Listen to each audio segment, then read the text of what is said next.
منذ مطلع 2014 بدأ الرياض الراضي الفنان السوري الشاب بإنشاء أكبر مجسم خشبي لأكبر علبة عطر في العالم لدولة الإمارات العربية المتحدة، ومر العمل بمراحل عديدة حتى استطاع الراضي إنجازها خلال سنة تقريبا. بدأنا بتجميع الخشب.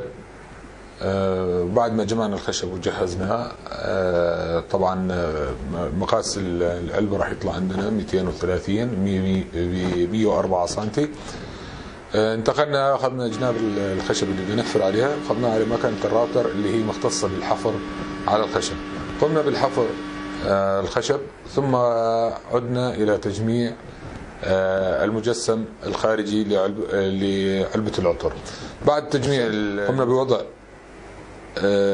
عبوة الألمينو والتي تتسع إلى 500 لتر من العطر بداخل مجسم الخشب، ثم قمنا بالإغلاق على المعدن.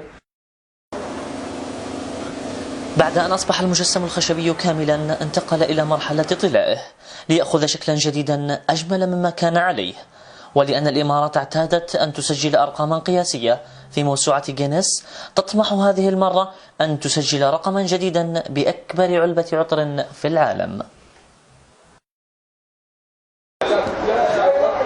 الله يا دار زايد كيف محلاها، كيف لا نغني للإمارات وهي اليوم في مصاف الدول المتقدمة، وهي اليوم مفخرة لكل عربي ومسلم، كيف لا نباهي بها العالم وهي اليوم مقصد كل إنسان، كيف لا، وذلك بفضل شيوخها الأجلاء وبفضل قائدها العظيم الشيخ خليفة بن زايد حفظه الله، من أمام أكبر زجاجة عطر في العالم من المملكة الأردنية الهاشمية شمال العاصمة عمان، إربد.